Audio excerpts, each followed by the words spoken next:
James and Richard Madden to the stage. Your Prince Charming and your Cinderella.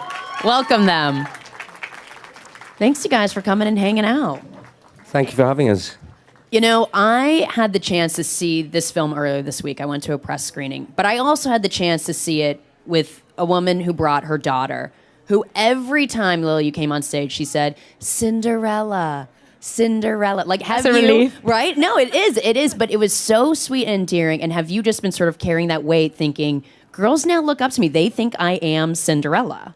Yeah, I don't know. I mean, it's been really nice at the premieres and stuff. Like they've been so sweet. The saddest one though, this little girl came up. She was like, "It's really sad. Both your parents died." And I was like, "Oh no, it's a fairy tale." But yeah, it's really sweet. And they want to stroke my skirt. And when we were filming the casting director's little girl, she was 4. I have this stool that I sat on, and my skirt's like a tent. It was so big, and she just sat under my skirt with Smarties stroking my leg. That's so sweet. And then for you, Richard, I mean, just being Prince Charming, and if you've already played sort of a king, we know you from Game of Thrones, you've already kind of carried that weight. So were you like, oh, this is an easy transition for me. I've already got this. No, it wasn't easy. No, because I was like, everyone's got an idea of who the prince is, so I just kind of was aware of that and not wanting to do it wrong. But I just wanted to try and kind of make a character from scratch and forget that he was the prince and just think of him as a young guy who lives in a palace. Right, an apprentice in some ways, an apprentice. Now, I mean, this story, Cinderella, I'm familiar with sort of the Disney, the 1950s animated story. I mean, what sort of weight does this story hold to you? I mean, were you someone who grew up with Cinderella in your childhood?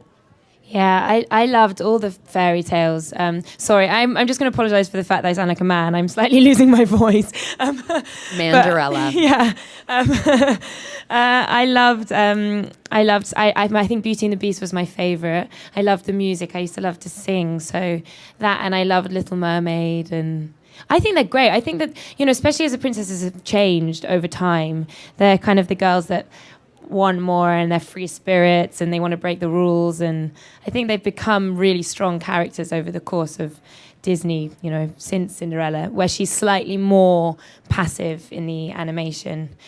So we wanted to change that in this.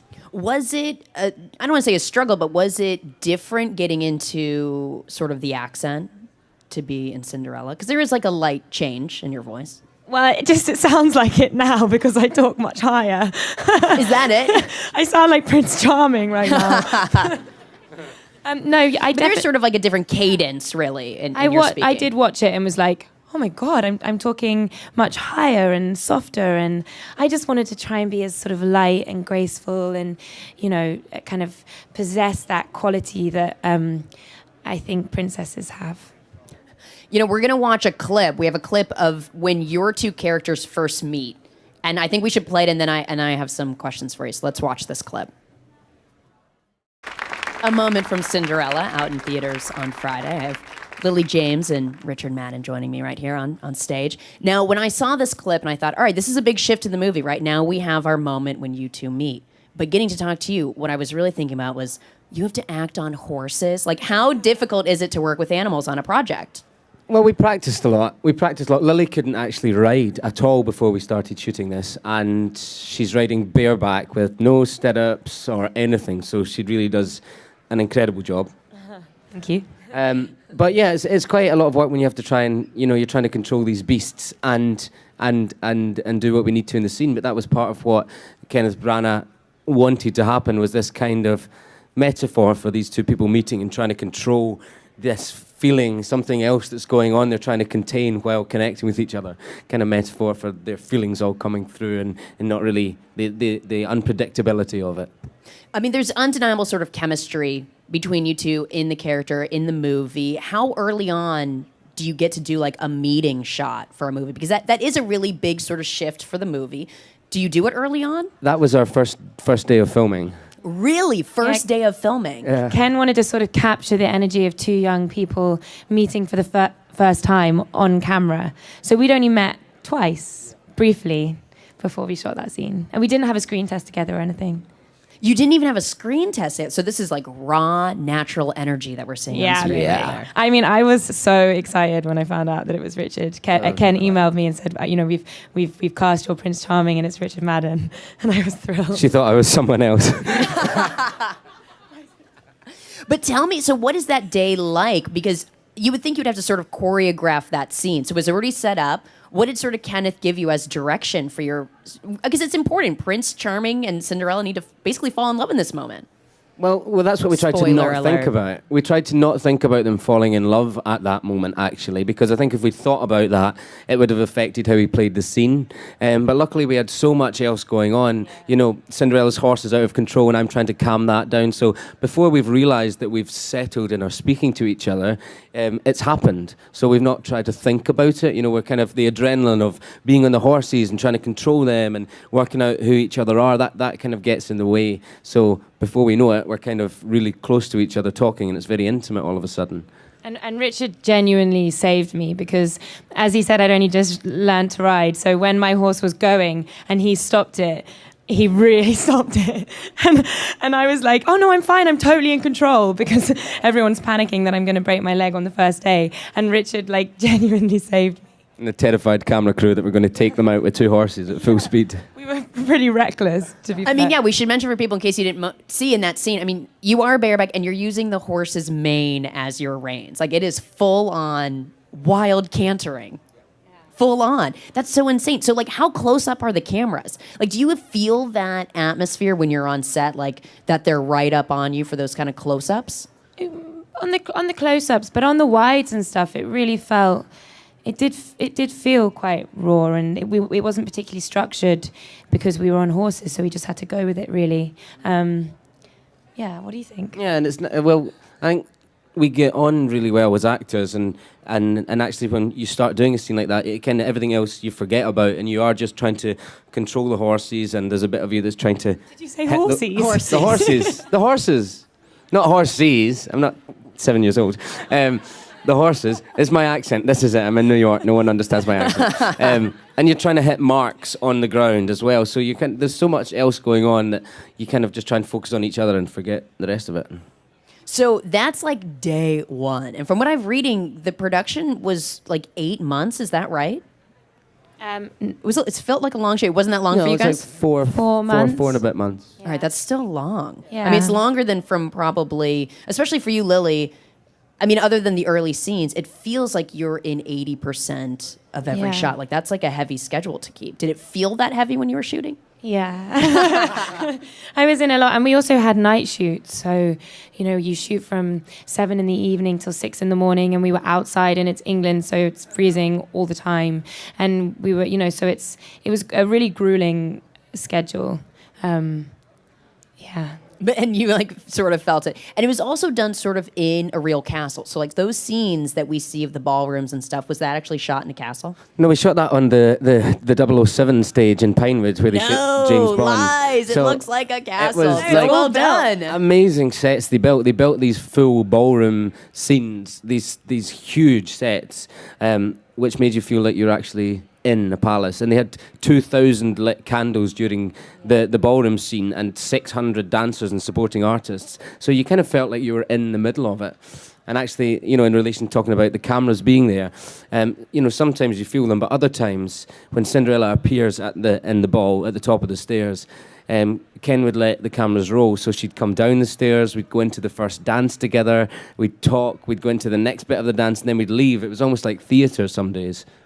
Yeah, those feel like long shots. And you have to hit your mark, right? Especially for choreography with dancing. How heavy was that, where it's like you make one mistake and you have to start from point A again from minute 10 or whatever? More like you make one mistake and Cinderella's going to be on her back on the dance floor. Yeah, not quite that early, should she be on? Was all that sort of choreography planned out well before the shoot? Like how much? No, because you guys had just sort of met. So what are sort of days like when you have to learn choreography? Well, we would rehearse every weekend, sort of after that initial time we were rehearsing. And I'd rehearsed during the week while Lily was on set. And Richard was so good because, like he said, I'd never really ridden before. You hadn't really done dancing in that way before, and he really led. But we'd sort of rehearsed for a really long time, and then suddenly they introduced the dress, and it was sort of I had a nervous breakdown. I had a nervous breakdown. Describe that dress, please. Describe it. Richard was the one that had to navigate it. There is three of us in this relationship. There's the Prince, Cinderella, and the dress at all times. She's like my bodyguard. She ensures that he doesn't get very close to me. Nowhere near. I mean, it looks, at least on film, like there's 800 layers on that dress.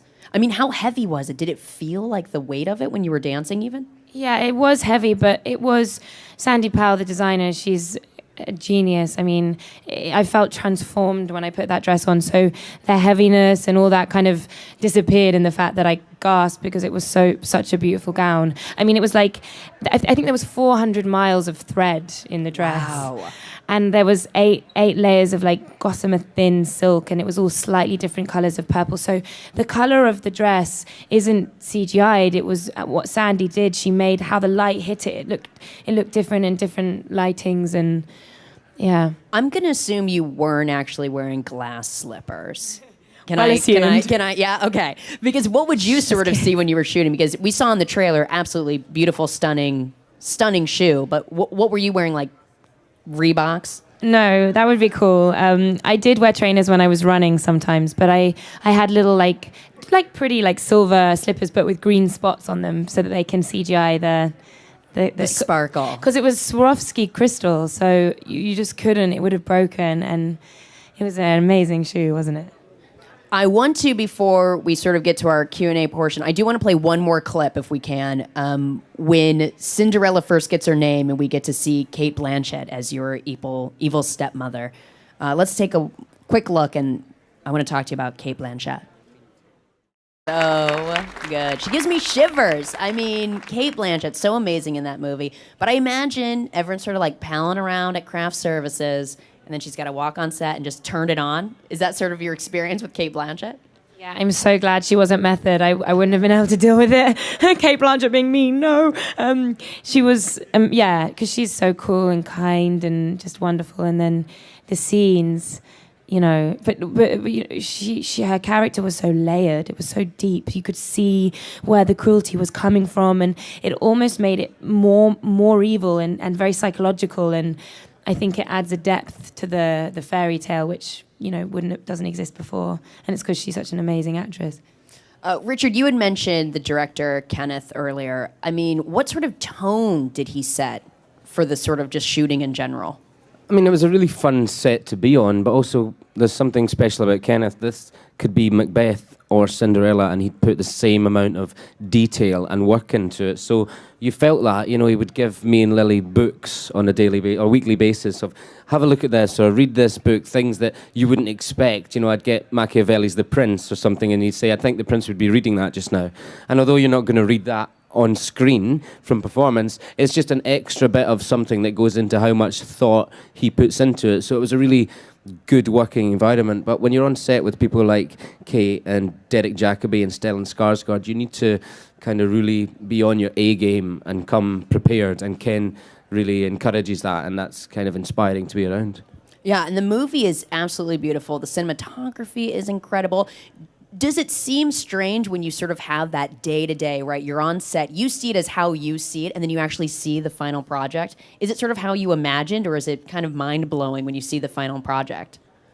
It's mind-blowing. Yeah, but also the sets were all built, like it was real. So in a way, I mean, it's even more beautiful. And actually, I don't think it was real. So the house was built, the ballroom was built, the rooms, the outside, my carriage was real, the white horses, the fountain, the stairs, you know. So it was like diving into the storybook every day and coming out the other side and just existing in this fairy tale world. It was mind-blowing.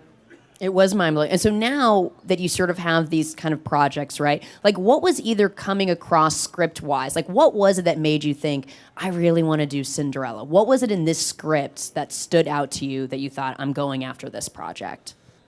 I think it was, well, selfishly, for me, the Prince has only got 2 or 3 scenes in the animation, and in this version you get to see him as a son and as a soldier and as a friend, as well as Cinderella's prince. But what really attracted me was the story is much more modern. Now, we all know the story of Cinderella, but you know, in the original animation, there's that idea of a damsel in distress that needs a man to come and save her from her terrible life. And in this version, it's not. You've got two young people that come together and bring the best out of each other. Cinderella opens the prince's eyes to lots of different things, and I think that's a much more relevant story to be telling now that actually it's unity that's stronger.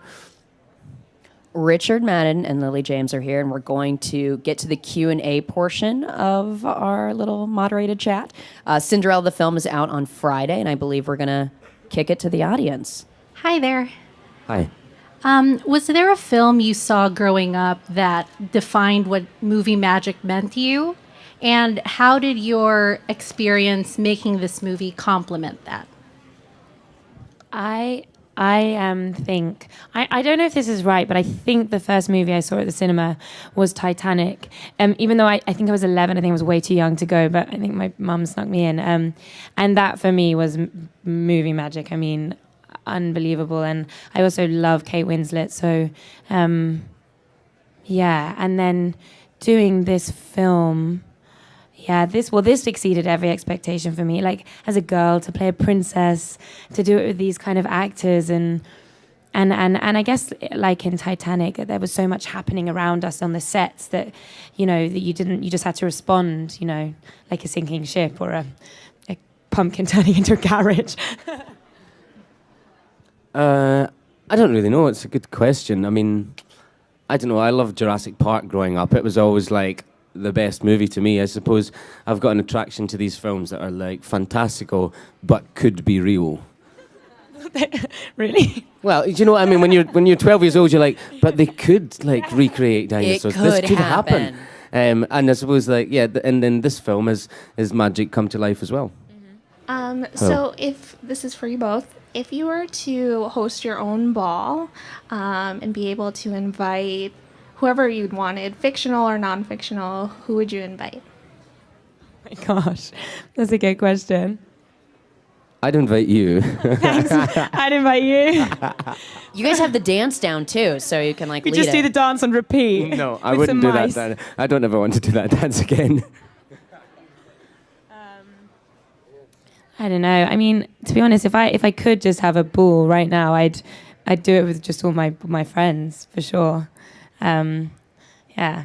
And we've kind of got the same friends, so the list would be quite short, I think. Hi there. My question is, as in recent years, Disney launched this new interpretation of fairy tale. How do you guys think of this trend? Would it like they define like the girl does not need a princess to save him, and how would you see that these new trends are moving with girls? Thank you. Yeah, I think especially recently, you know, Brave, what a cool princess, a rebellious, brave princess. And then Frozen, you know, that's about sisterhood. And with this, like Richard was saying, we didn't want it to be about a prince saving a girl. It was more that these two people meet as equals, and there's such strong, beautiful individuals sort of from within that they connect and they enrich each other just as much as, you know, he does her. So we hope so. How did you feel when the evil stepsisters called you Cinderella? Oh, that was really mean.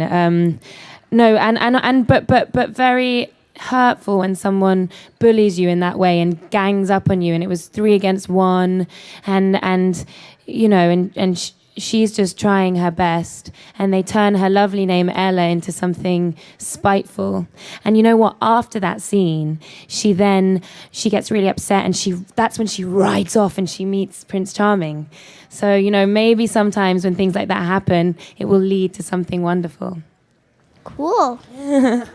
Well, let's end on the words of wisdom from Lily James, and many thanks to Richard Madden for being here. We really do appreciate it. Guys, go see Cinderella. It is in theaters on Friday. Thank you. Thank you for coming.